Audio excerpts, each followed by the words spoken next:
মাধবী রোজনাম চায় আপনাদের সবাইকে স্বাগত। আজকে আমি আপনাদের সাথে সজনে ফুলের বড়া দেখাবো। মানে বড়া করব সেটা আপনাদের সাথে শেয়ার করছি। তো এই সজনে ফুলগুলো এখন প্রায় শেষ হয়ে এসছে। আর সজনে ফুল বাজারে পাওয়া যাচ্ছে না। তা যাই হোক কিছুটা পেয়েছি, সেখান থেকেই বেছে-বুছে পরিষ্কার আমি সেখান থেকেই ভালো করে বেছে নিয়ে যেগুলো ভালো ফুল আছে সেগুলোই বেছে নিলাম। আর ২-৩টে সজনে ডাঁটাও ছিল ওর মধ্যে। খুব সরু, সরু। এখন ডাঁটা হতে শুরু হয়ে গেছে। আর এখন সজনে ফুল পাওয়া যাচ্ছে না। কিন্তু এবছর আমরা খুব সজনে ফুল খেয়েছি।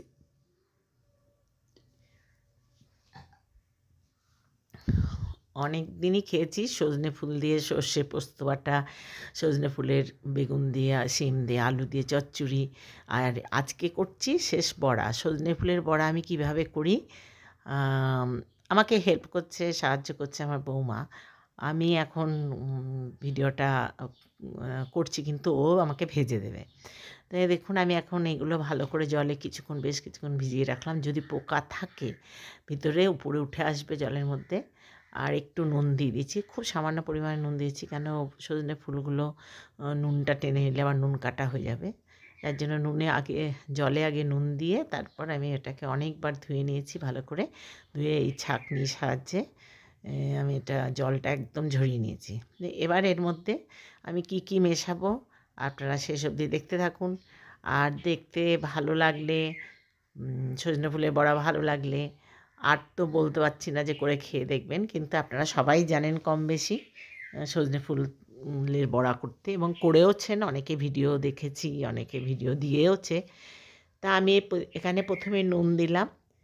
আর কি কি মশলা দেবো, সেরকম কিছু মশলা দেবো না। নুন, হলুদ আর কাঁচা লঙ্কা দেবো কুচি কুচি করে, আর একটু রসুন দেবো। তো এগুলো দিতে দিতে আমি আপনাদের সাথে একটু কথা বলে নিই।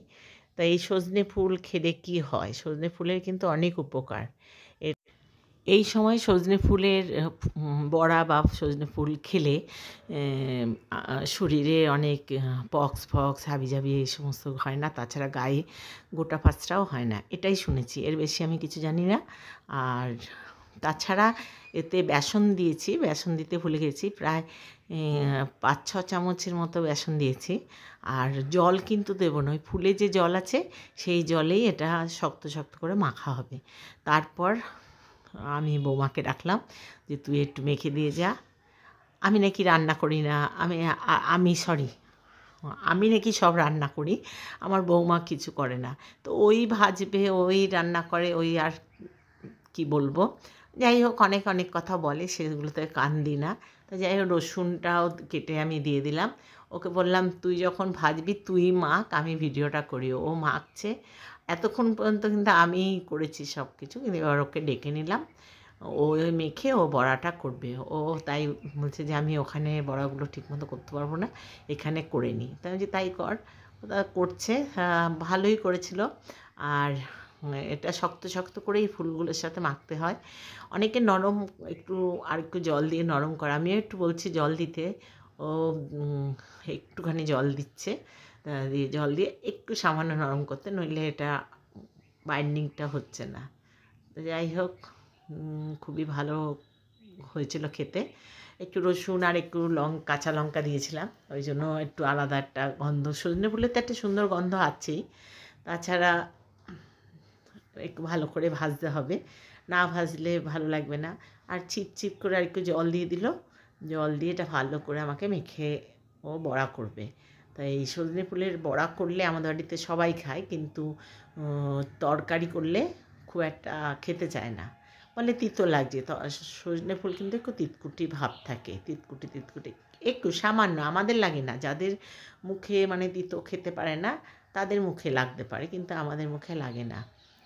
আর সজনে ফুল এবার অনেকই খেলাম, কিনে খেয়েছি। তারপরে 3 দিন দিয়েছে, আমাদের আশেপাশে অনেকে সজনে গাছ আছে, তারাও দিয়ে গেছে। তা এবার বড়াগুলো সাইজ মতো করে নিচ্ছে, এখানেই বড়াগুলো করে নিয়ে এরপর এটা তেলে ভাজবে।